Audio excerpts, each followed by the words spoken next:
inferior is finally and permanently discredited and abandoned. Everywhere is war. It's a war that until they're no longer first class and second class citizens of any nation, until the color of a man's skin is of no more significance than the color of his eyes. Miss a war that until the basic human rights are equally guaranteed to all without regard to race. This a war that until that day the dream of lasting peace, world citizenship, rule of international morality will remaining but a fleeting illusion to be pursued but never attained. Now everywhere is war, war, and until the ignoble and unhappy regime that hold our brothers in Angola, in Mozambique, South Africa, subhuman bondage have been toppled, totally destroyed. Well, everywhere is war. Miss a war.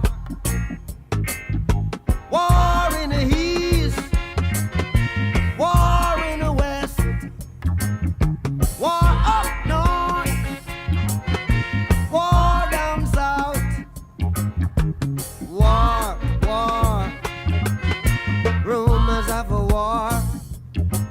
And until that day, the African continent will not know peace. We Africans will fight, we find it necessary, and we know we shall win, as we are confident in the victory of good over evil. Good over evil, yeah. Good over evil.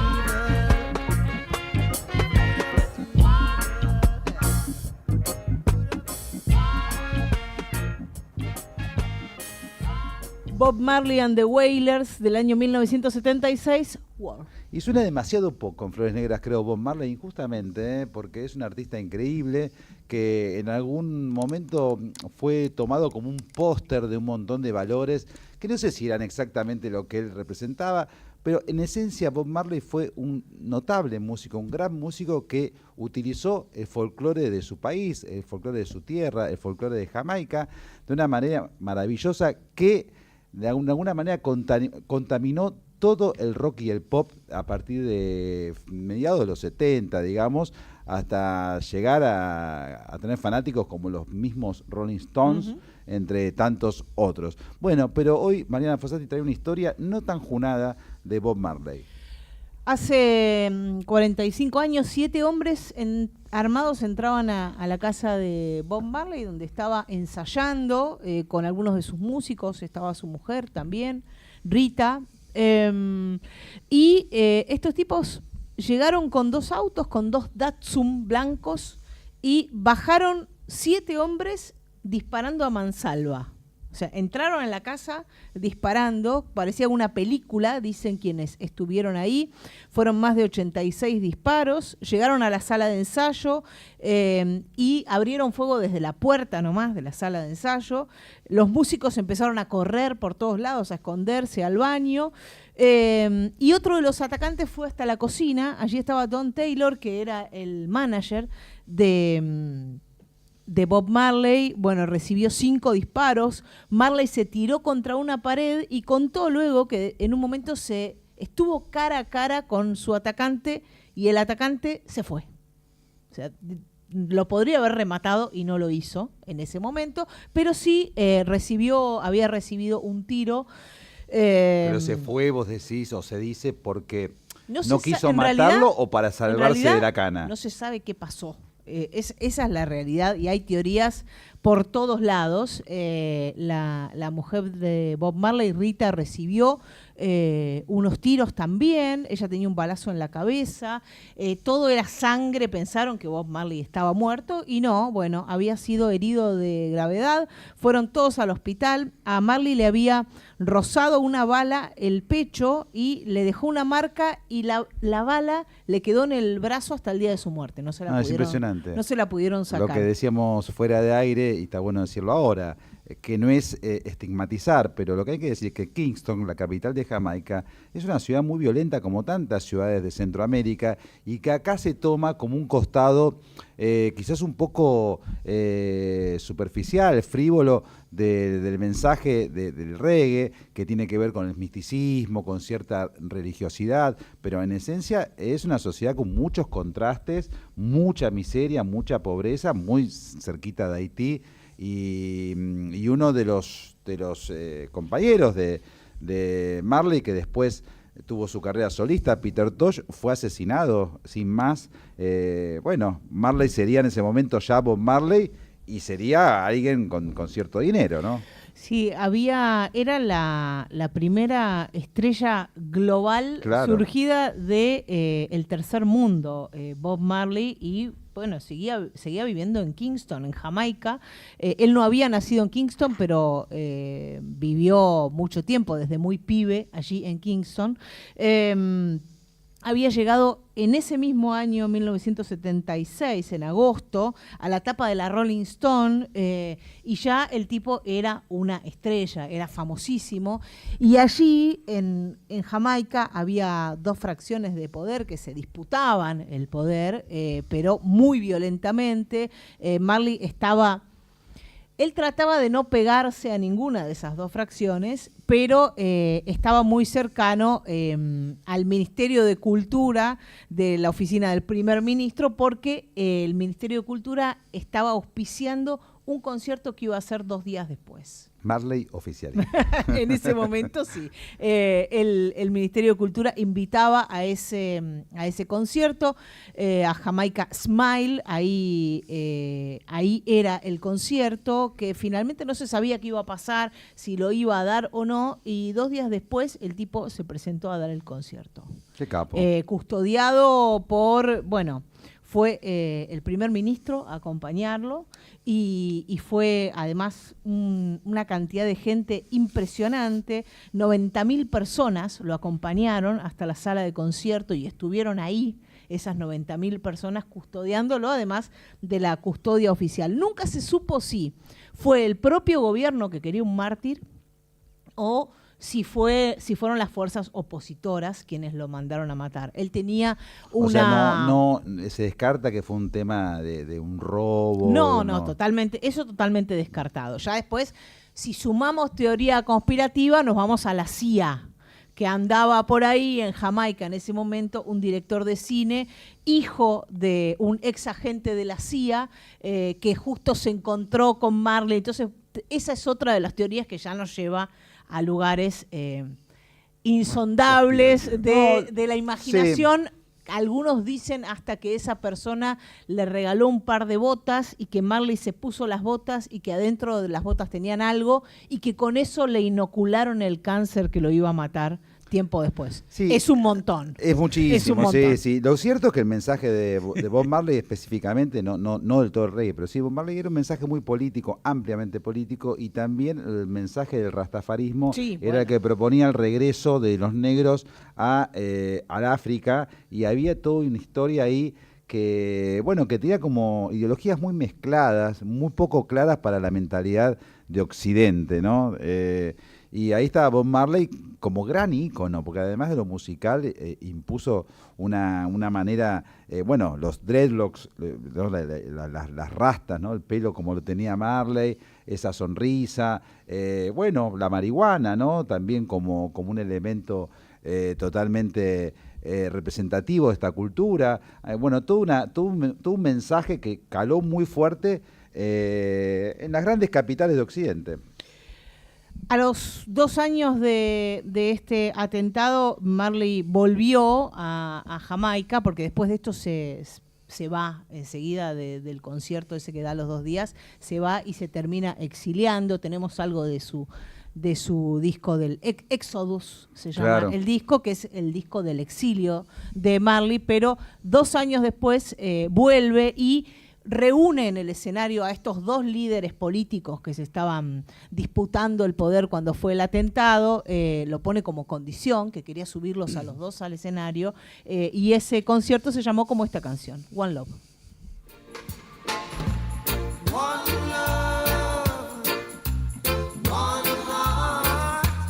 Let's get together and feel alright. Hear the children crying. One love. Hear the children crying. One heart. Saying, give thanks and praise to the Lord, and I will feel alright. Saying, let's get together and feel alright. Whoa, whoa, whoa, whoa. Let them all pass all their dirty remarks. One love. There is one question I'd really love to ask. One heart. Is there a place for the hopeless sinners who has hurt all mankind? Just save his soul, believe. One love. What about a one heart? What about a let's get together and feel alright? As it was in the beginning, one love. So shall it be in the end. One heart. Alright. Give thanks and praise to the Lord, and I will feel alright. Let's get together and feel alright. One more thing.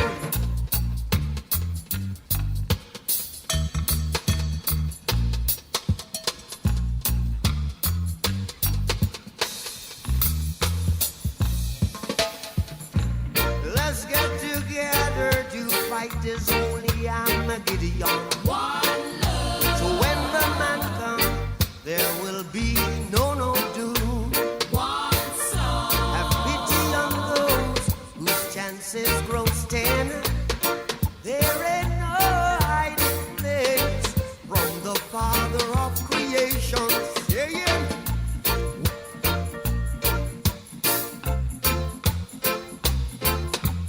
Let's get together and feel alright. Estamos escuchando a Bob Marley and the Wailers haciendo One Love, que fue el nombre que le dio al concierto que hizo 2 años después de su atentado, One Love Peace Concert.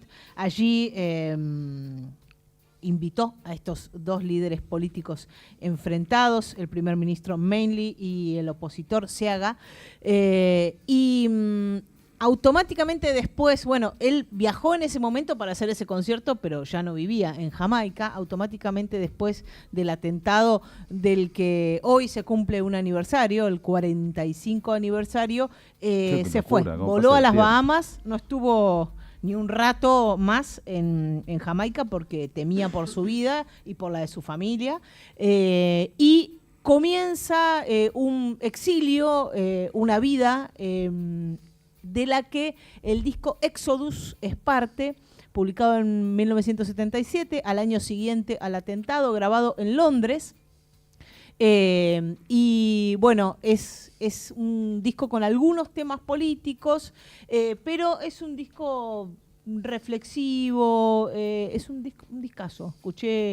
Estuve repasándolo Sí. un poco, no tiene los hits más arriba de todo, pero tiene este temazo que se llama Waiting in Vain, Sí, temazo. que es un temazo.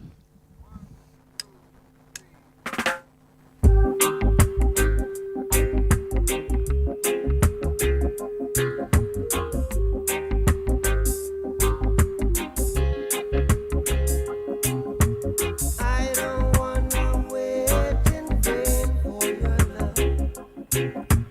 I don't wanna wait in vain. From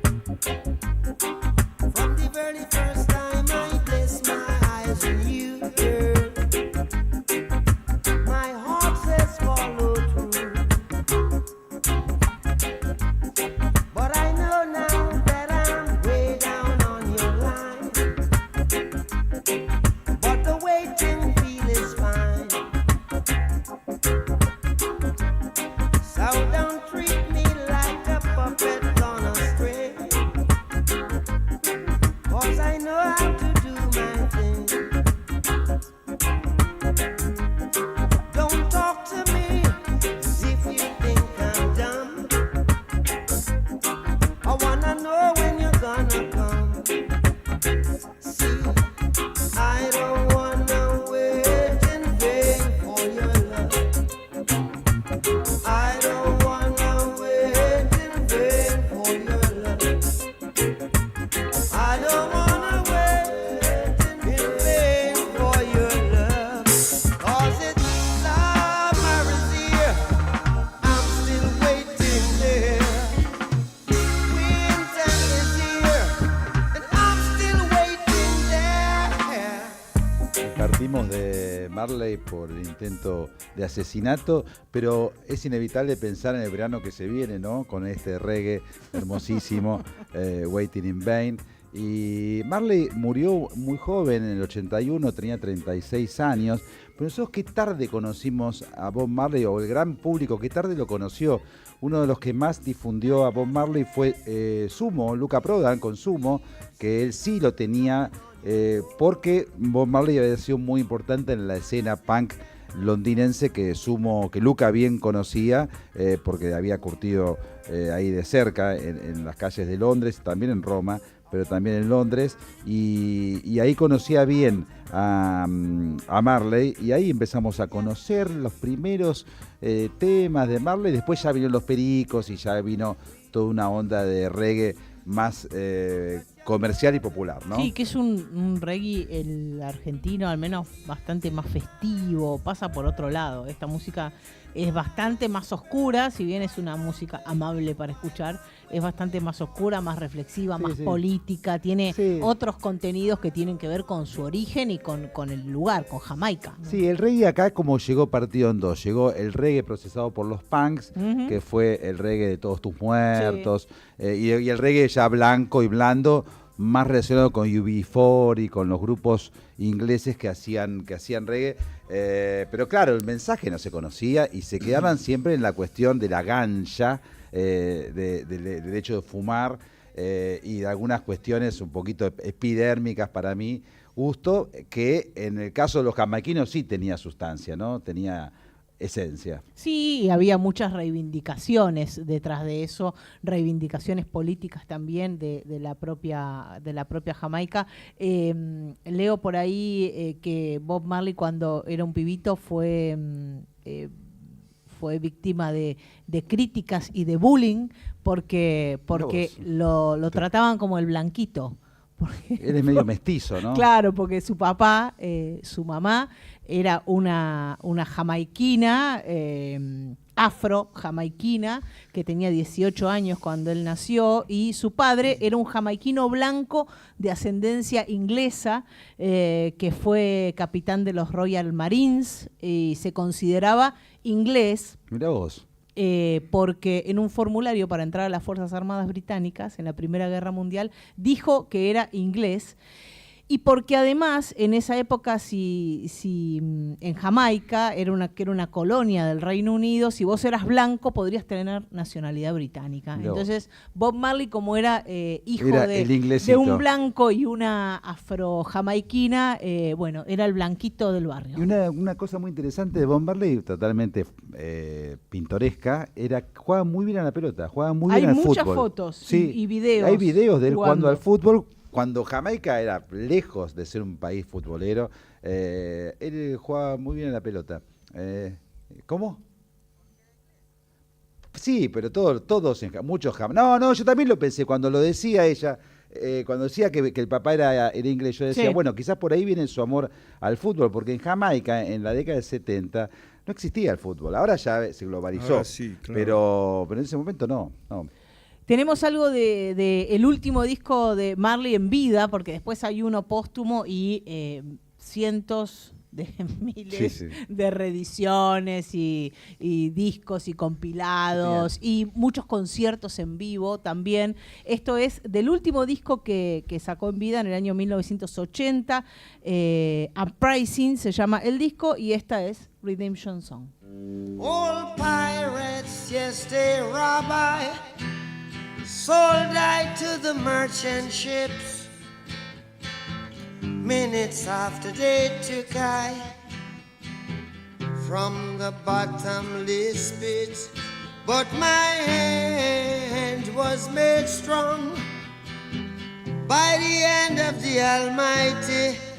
We forward in this generation triumphantly. Won't you help to sing these songs of freedom? 'Cause all I ever have, redemption songs, redemption songs. Emancipate yourselves from mental slavery. None but ourselves can free our minds. Have no fear for atomic energy, 'cause none of them can stop the time. How long shall they kill our prophets while we stand aside and look? Ooh, some say it's just a part of it. We've got to fulfill the book. Won't you help to sing these songs of freedom? 'Cause all I ever have, redemption songs, redemption songs, redemption songs.